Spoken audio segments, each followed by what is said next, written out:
Hello and welcome to the Billion Dollar Broker Podcast. My name is Ross LeCane. I'm bringing my 25 years industry experience together with leading experts around the globe to give you the insights on how to live a better life and grow a profitable mortgage broking business that you are proud of. Welcome to another episode of the Billion Dollar Broker Podcast. I'm Ross LeCane, and I've got a dear friend and a special guest with us today, Tracey Dean from Keeping Clients. She's had her business for 8 years. She works with a lot of the top brokers, mainly brokers who have larger loan books who are looking at ways to keep in contact with their clients. So welcome, Tracey. Hi, Ross. Thank you for having me. Yeah, it's great to have you. And as I say, we've known each other both personally and professionally for many, many years. But, I know your backstory, but probably not a lot of people know your backstory and sort of where you sort of came from before starting Keeping Clients. So tell us a little bit about how you got started in the mortgage industry. Okay, well, my background was in science years and years ago. And then my ex-husband, Andrew, and I, we bought a Mortgage Choice franchise back in 2000. And within a really short time, Andrew was doing really, really well and he needed help. At that stage, we had 3-year-old twin boys, as well as an older daughter. And it just worked out well for me to come on board and help him. A few years later, we bought a second franchise, and that meant that I became the broker behind that franchise and did my broker training, and it was just a wonderful industry to be involved in. Back in the day, I mean, that was early on, right? That was sort of year 2000. Is that what you said? Yeah. So, I know Aussie John sort of started in 93, so that must have been really early days. It was. To be in a mortgage broking business back then. Yeah, and it's really interesting because I listen to when I talk to new brokers, and I think of when we started, we didn't have an office. We started from a desk in our bedroom, and anyway, it's a great industry. But as the years went by, our business became it did quite well, and but we realized fairly early on the importance of looking after our existing clients. So these clients were really, really happy. We wanted to make it this exceptional experience for them that they just were blown away by how they were looked after. So my role, probably I would say around from 2010 onwards especially, was being really, really diligent with our client contact and just looking after clients. Yeah, love it. And, so Mortgage Choice started 2010. And, I know you're amongst the top, franchises within Mortgage Choice. You're amongst their high flyers. And I used to see you guys tripping all over the world with Mortgage Choice back in the day when that was allowed. So, and in terms of a big part of that was, this customer contact, as you mentioned. So in terms of for your own business, what did you find so valuable about it when you think back to the Mortgage Choice days? What did you find, or when did the penny drop that, hey, this is something that we need to really systemize? Yeah, I guess the scientific background, I was sort of really keen on keeping statistics on things, and so I think it was around 2012, our loan book was about 350 million, I think, at that stage. And I knew that from the contacting the clients and the repeat business generated from those clients, it was working out about $11 million a year consistently. So it was really a huge difference. And it was, I think, often the difference between us being in that high flyer group or not. So it just works. Just Love speaking that. to these clients. Love that, right? So and if you do the numbers on that, right? So you had around about a $350 million loan book, right? So if I do the numbers on that, 11 million times 12, it's about 132 divided by, your 350 mil loan book. It's around about 38% of the book, right? In terms of is transacting at any given point in time in the year, right? So it's massive, right? And you think of some of these, larger books and larger businesses. Imagine if they could get 38% of their business either doing repeat and referral, what impact that would have before they got a new lead from advertising or another source or a new referral source, right? It's an exciting concept, which I guess leads you to, what you're doing now. So tell me about, keeping clients and, how that got started and why that got started. So, unfortunately, I went through a divorce, and at that stage, I had boys that were about to go into years 11 and 12 at school. So I kind of wanted to be available to them, but I knew I really enjoyed what I was doing and I believed in it as far as looking after clients.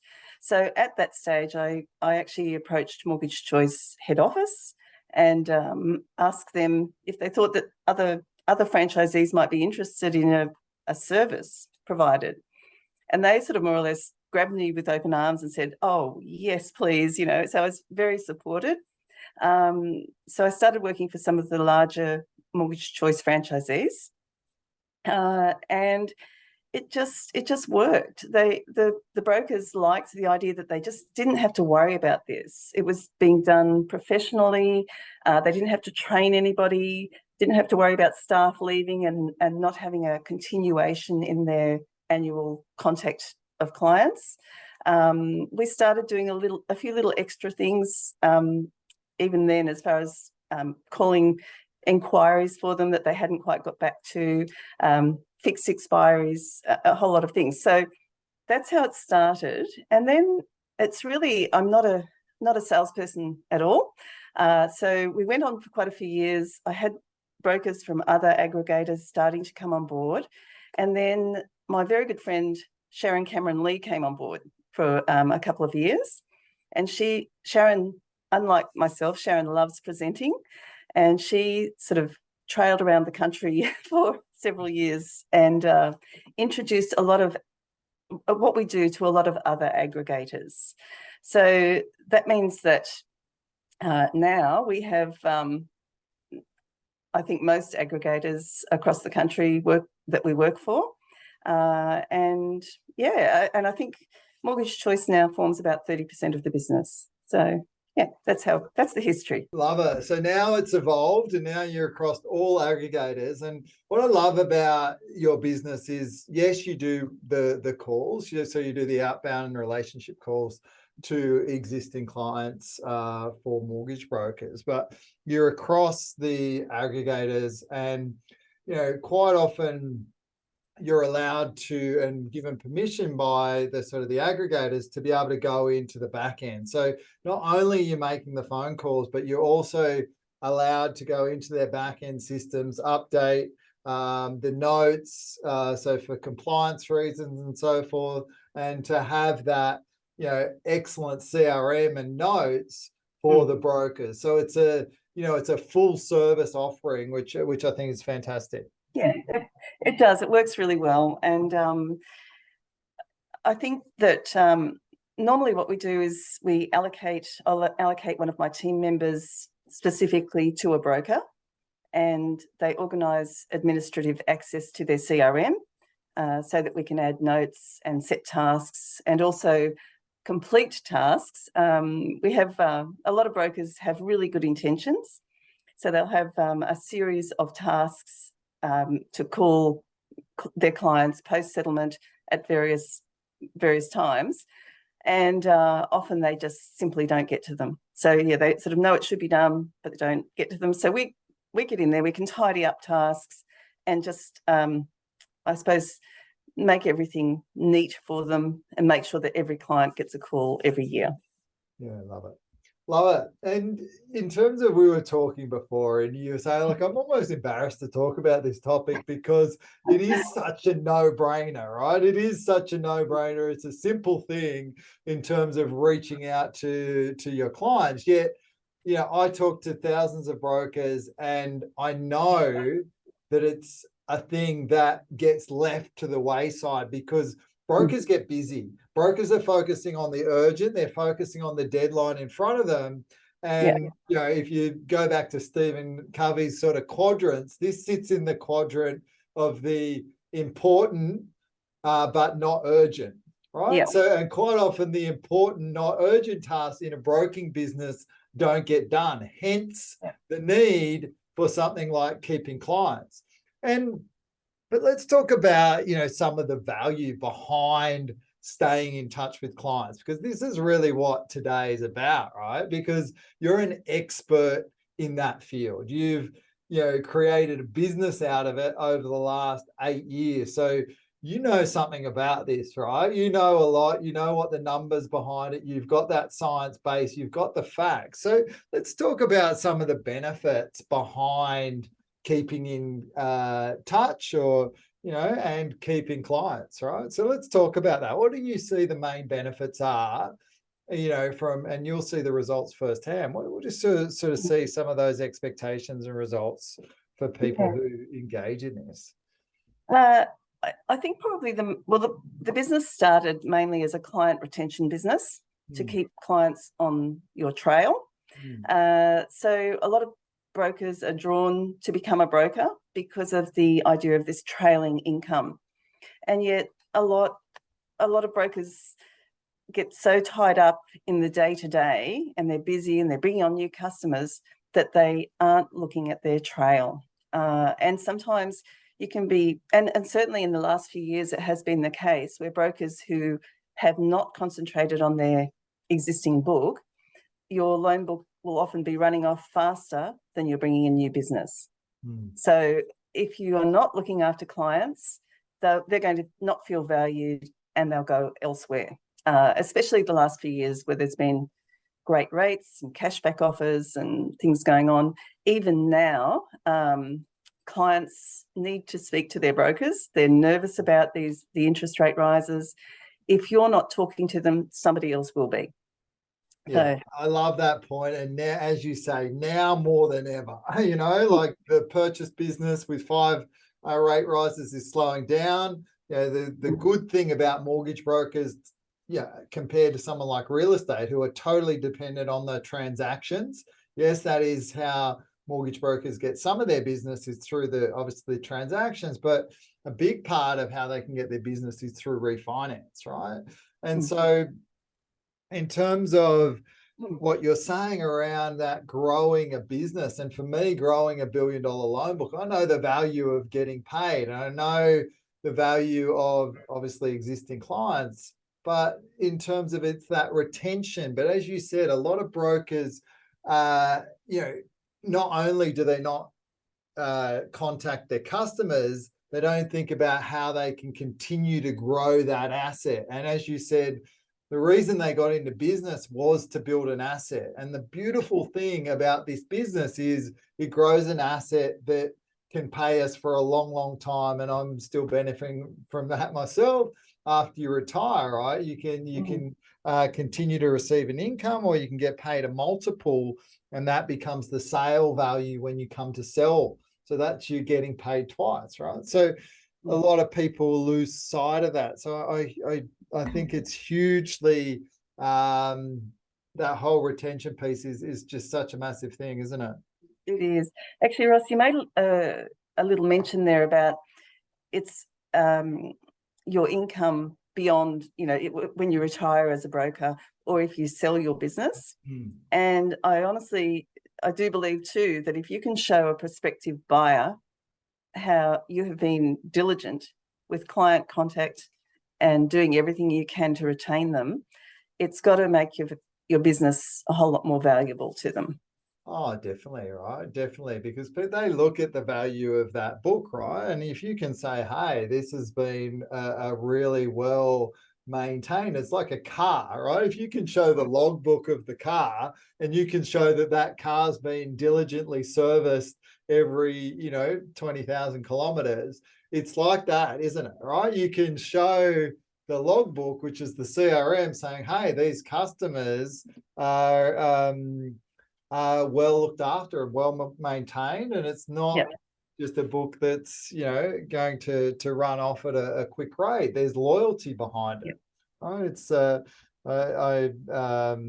Duncan used to say, look, if you want to have clients for a lifetime, you've got to speak to them during their lifetime. So I think what you're saying rings true. So that's one part, right? That's one part of it, which is the retention, and which leads to loan book growth, which leads to business value growth, right? So that's one part of it, which I definitely agree. What's another part of it that you see in terms of the value? Yeah, so look, the other another part of it that we really love is that we generate by talking to clients, we generate a lot of repeat business. So a lot of brokers do email newsletters, monthly newsletters. Unfortunately, over time, that can mean that the clients, although it's a great way of making sure the client always have your contact details, clients end up ignoring emails that come out all the time. Even when you send an important one, it'll sort of often just be ignored. I do it myself. So actually talking to them, and I've spent time with Ross and working through how we talk to people and the questions that we ask. One of the main questions we ask is, are there any plans or changes that you'd like to talk to the broker about? And that's often where we'll come up with clients are wanting to do something, even if it's not instantly, it might be a few months down the track. But so we generate repeat business, basically, and we generate a lot of repeat business. I think our at the moment, our average is one contact request every 50 minutes of calling. So over a period of time, it's a really nice, it's not a avalanche of leads, if you like, but it's a nice quantity of leads that is coming back to you simply by contacting your clients. Ross knows of a few examples. We had a broker in WA, an Aussie broker, who we thought we'd give it a bit of a trial. So we called for him for 4 hours. Now, these clients love their broker and were very happy to be hearing from him. We got 7 contact requests in the 4-hour call-out session. And within a fortnight, I think he reported back to Ross that he felt that he had already submitted 2 loans. He had 2 investment prospects that he was quite sure would go ahead. So he felt that out of that 4 hours, he would probably get about $11,500 in upfronts and the first year's trail. So it's just a absolute no-brainer. We have another large client in Canberra, an AFG broker, and he had back in 2017, late 2017, he'd actually decided that, I don't think it's worth spending all this money on my client retention team. And so he'd let it go. And I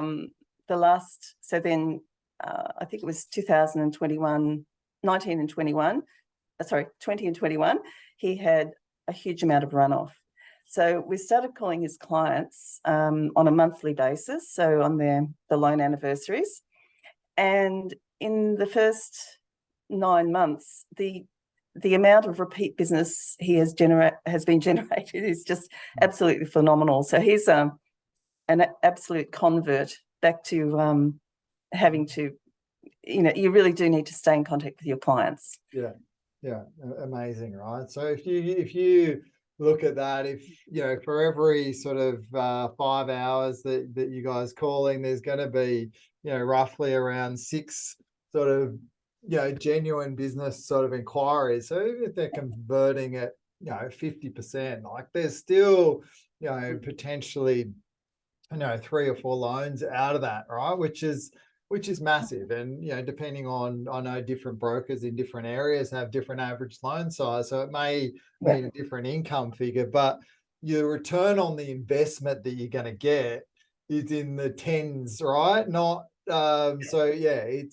is an actual no-brainer, right? So if you said, all right, I'll put the money in the bank and I'll give you a 10 times return, you do it every day of the week. And so this, to me, from what you're saying in terms of repeat business, is a no-brainer.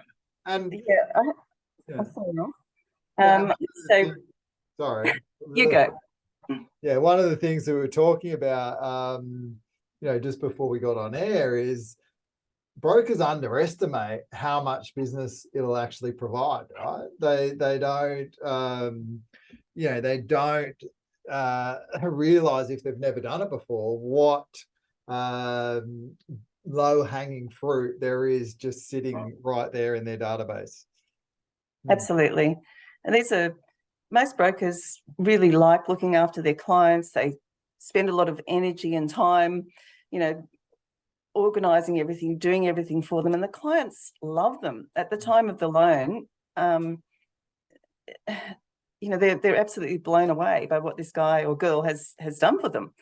And then after that, to ignore them is a real tragedy, because they're your best advocates, and they're easy. And by contacting them too, you really are making them feel valued, that you actually really do care about them. You're not just sending an impersonal email or whatever. You also value your relationship with them. And it just reminds them, and often, there'll be repeat business, and they'll be more likely to tell their friends and family because they've had this little reminder. Another thing I tell brokers is that when we call clients, it's a very caring, professional kind of call. We're not selling anything. We're calling to see that they're okay, basically. And I say to broker, how often do you receive a call from somebody just really who's provided you a service, and they're just checking in to check that you're okay and see if they can help you? And in this case, often the broker, even if it's just a repricing, the broker is keeping them in their business, but they're often saving the customer money, doing something great for them. I can't remember ever receiving a call in Australia from somebody who's provided me a service to check how I'm going. So it's a really it's kind of special thing. Yeah, definitely. I guess being the fact that it's probably someone's biggest investment that they will ever make, right? So it's not every day you go and, what is it in Sydney, $1 million, or for a median home. It's not every day of the week you go and spend $1 million, right? So in terms of, and we are the vehicle that allows them to be able to do that, right? And sort of, and in terms of spending whatever it is, 30 to 40% of your income on the repayment, it's probably the biggest thing that you've got, right? In terms of, so it's such an important way, and I love that. So in terms of, you've got some great girls working for you, and as I've used some of them myself as well. So what's your sort of training? What's your sort of message to them? Now that you're sort of growing a team, it's growing from you sort of making the calls to having a team. What's the sort of message that you send to them? Because, as I said, I love what you said there. It's around that sort of professionalism and care, right? So tell me about how you train them on and how you get them. Look, I have to say that we try and get people that have had a bit of a background in finance, but it's not always the case. Sorry, Ross. So we've got quite a comprehensive training program, I guess, where we sort of run through every little detail as far as just making sure that people are aware of various types of loans, the implications of having loans. For instance, like if somebody's on a fixed term at the moment, they're probably going to be coming off to looking at much higher rates. If they do nothing and just let the rate roll to variable, it'll often go to the standard variable rate, whereas the broker can often get them a better interest rate if they look at total lending. So all sorts of basic things like that we run through, and we basically tick off that everybody understands. Yeah, definitely. I think this is part of your strength, Trace, in terms of the fact that you've been a broker, you've run your own broking business for so many years, like what's basic to us and to the mortgage people, to someone coming in with little experience, and to the clients. And I think that's the added level that you guys are able to provide because of that background that you've had. Yeah. Oh, thank you, Russ. Look, there is a whole lot more to know than you think you need to know to make calls. And that's where there's a bit of a danger of putting I'm not against, there's some very brilliant young people, but putting a 17-year-old on to call clients can often be a bit of a danger, because you do need, if we're representing your business, it does need to be somebody who needs to sound as though they know what they're talking about at least a little bit. Obviously, if clients start asking technical questions, we immediately refer them back to their broker and let them know that we're not a broker.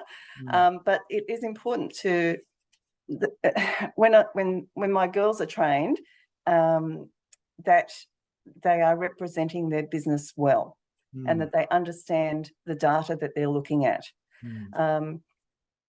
Probably one of the biggest things I tell the girls is that it's a warm, friendly call. We've had some of the staff from some banking backgrounds have been made to make calls, but they were very impersonal. And that's the point of difference, I guess, is that we're very personal and friendly, and it's just it's really makes it a really lovely place to work, if you like, because we're making warm, friendly calls all day, but there is a whole lot of training and information that goes in before any calls are made. Beautiful. Okay. Love that. And one of the things, again, in terms of, I guess a lot of brokers struggle with it. What do you think brokers actually struggle with actually getting it done and getting these calls made? Well, look, I think a lot of brokers are really, really busy, and probably it is a discipline, Ross, to do it, because it's not, if I say for every 10 calls, it's actually somebody who actually wants to do something. Now, to get organised to make those calls, it takes time, and you're just sort of you're making a whole lot of calls that are seemingly for nothing, but so it's just a discipline, I think, to do it. It is time consuming, because if it's been a few years since you've looked after those clients, you really need to have a look at what you did for them, what loans they currently have, and what the balances are, so you can understand whether they've got some equity or not. And we definitely do that. We always work with the trail statement, where we can see original loan amount and current loan amount. So the broker with an older loan, let's say more than 5 years, would have to look at all that. And then, of course, you've got your database open with any recent notes. So it is time consuming for them to actually sit down and do that. So it's time consuming. So when I call it, the busy broker vortex, right? And it's just like this circle, and people get sucked into it, right? So even if you have a staff member, and maybe you've got someone that's in an administration role, right? And you say, "Oh, I'll get my admin girl to do the calls," and she might do it for a month, she might do it for 2 months, but then she gets caught in this busy broker vortex where it's the urgent, it's the application, it's the deadline, it's the formal approval, it's the this, it's the that. And guess what suffers?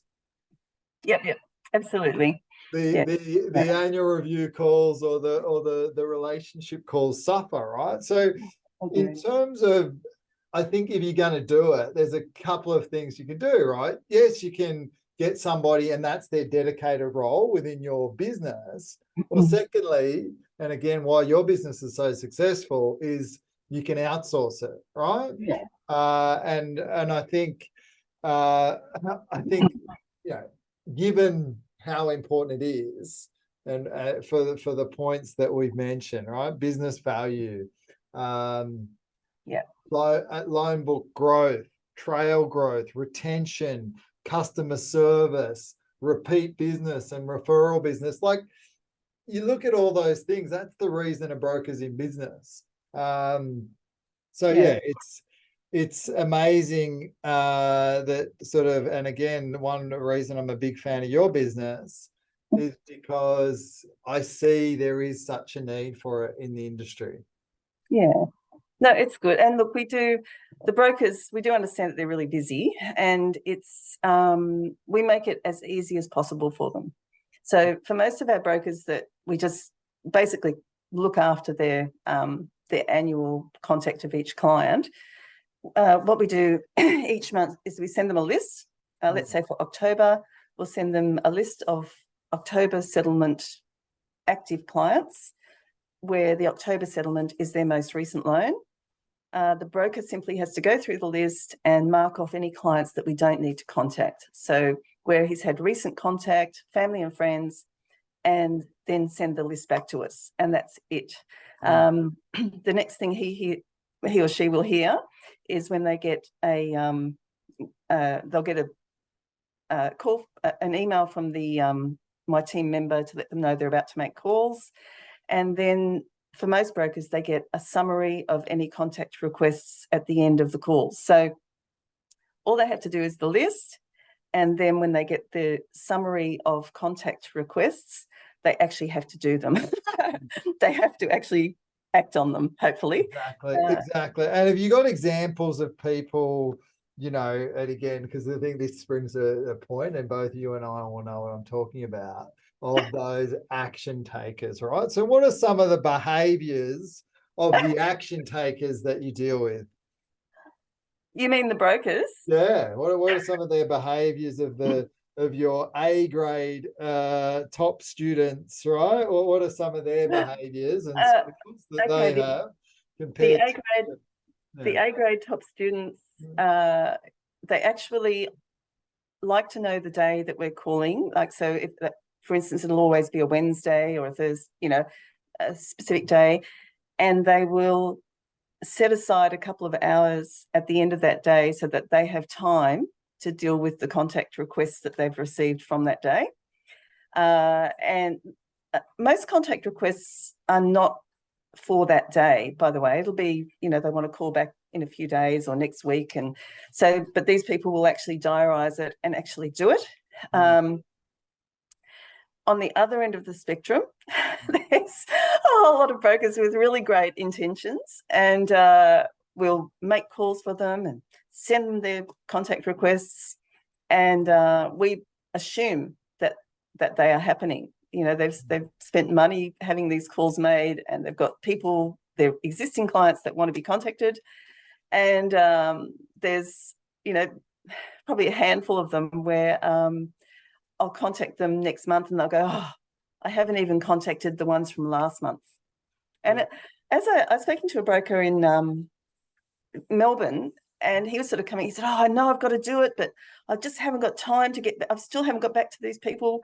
And I said, "Well, look, if you're not going to get back to them, it's actually worse for you to be making these calls than nothing." I said, "But they will run off your loan book if you do nothing."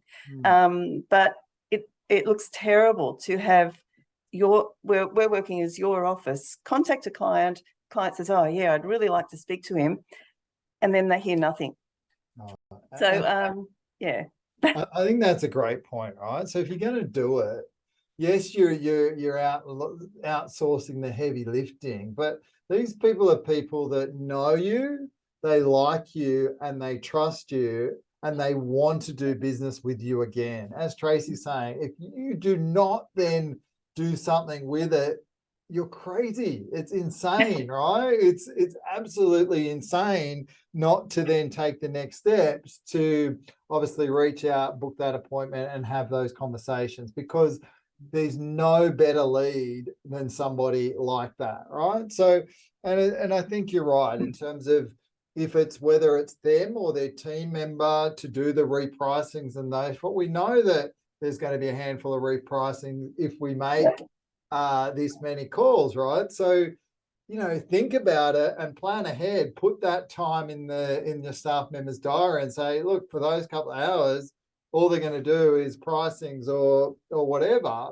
So to ensure that you're maximizing your investment in terms of getting this done, right? Because it's, when we talk about it, in terms of when you look at it, there's the preparation, which you guys do a lot of, the call lists and preparing and doing all those things. There's the activity, and then there's the follow-up, right? And it's probably 40% is only the activity.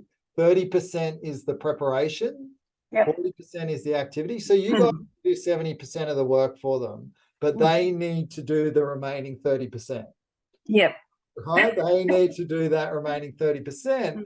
And that's the money-making activities, right? That's the, we just saved you X amount, or we've, or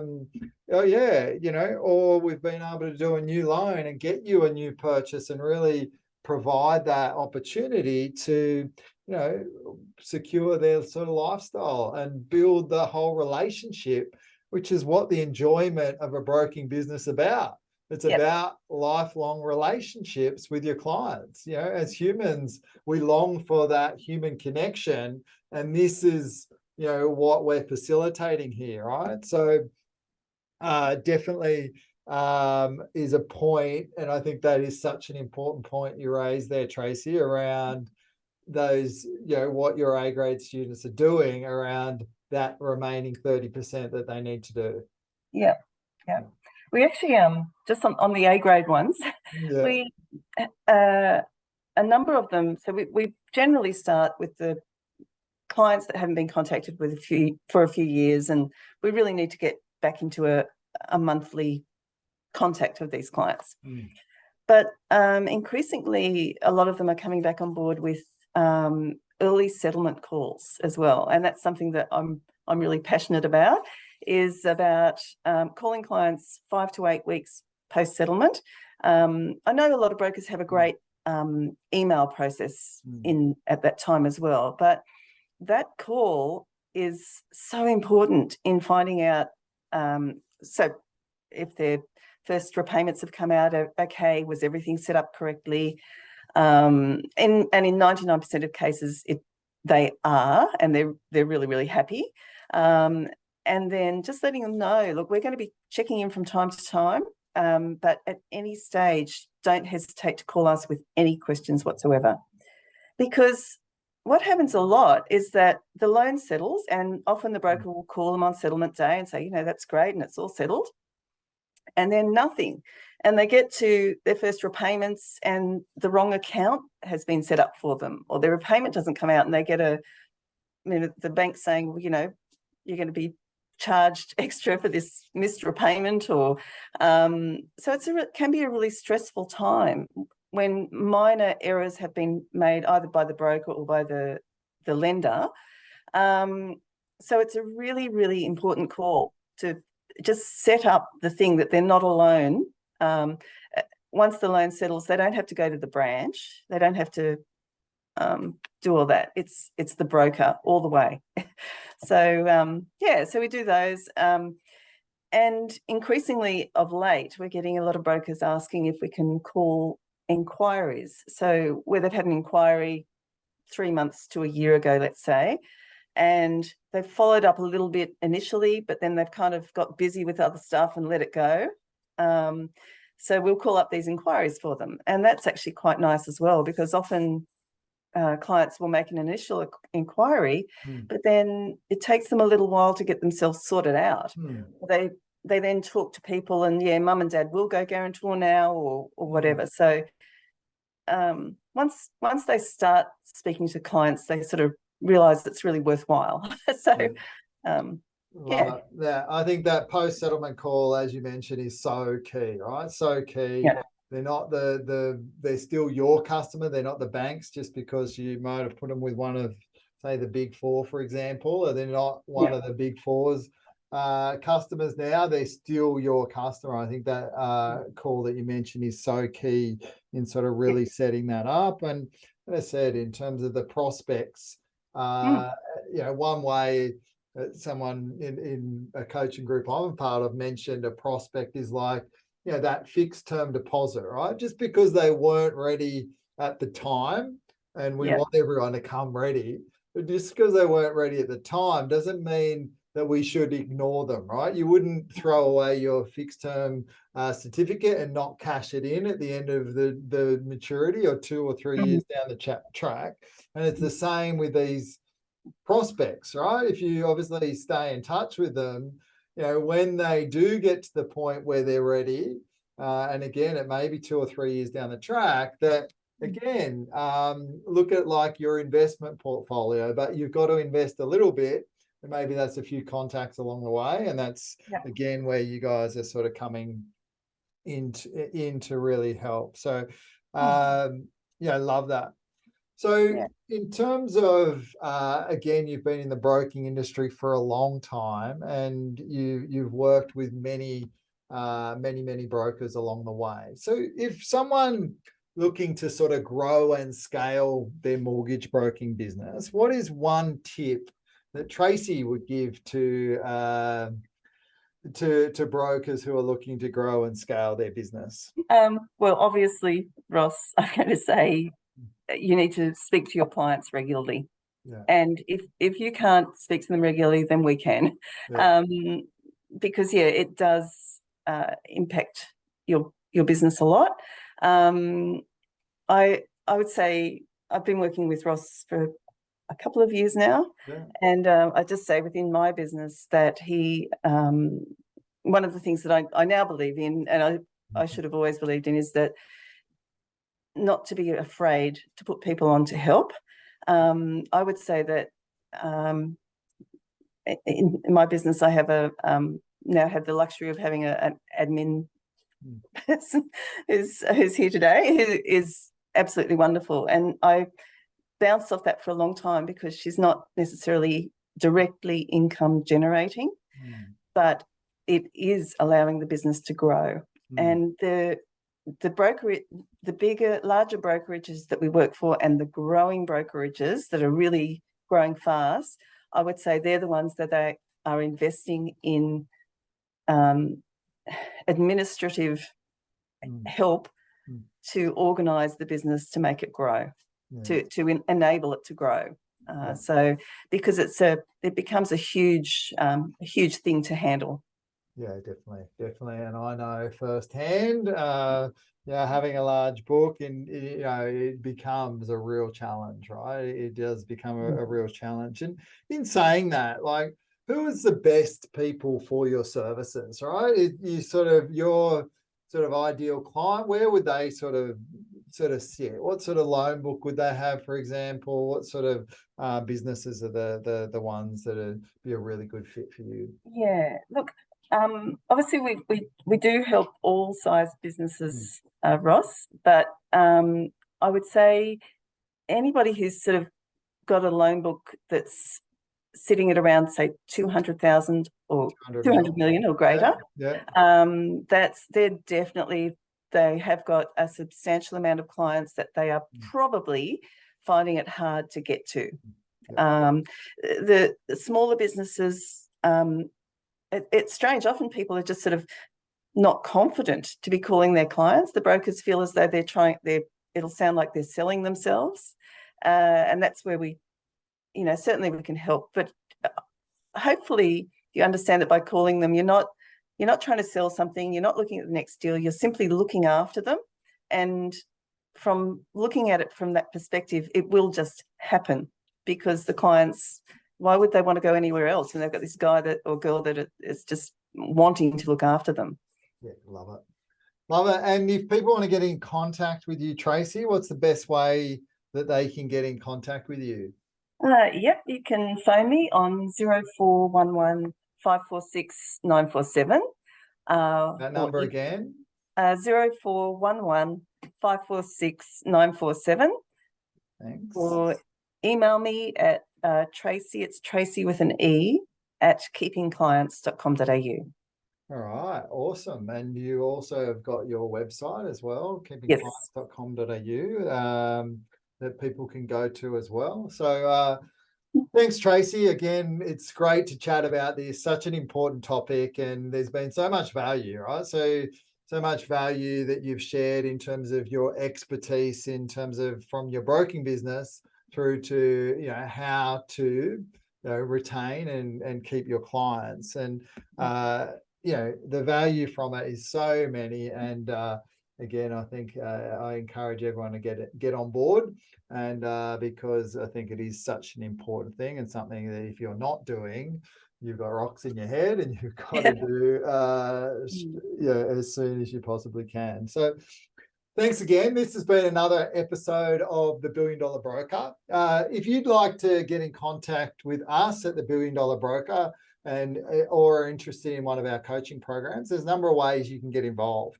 One, you can sign up and subscribe to the podcast on your favorite podcast platforms. Two, you can join us on the $1 Billion Broker Facebook group for mortgage brokers. So search us up and we will let you in there. There's loads of free resources and so forth. And thirdly, if you're looking at seriously about growing and scaling your business and you want to have a chat with me, I'd love you to jump on our website, billiondolarbroker.com.au, and book a time where we can have a chat. Again, thank you. I'm Ross from $1 Billion Broker, and we'll catch you next time.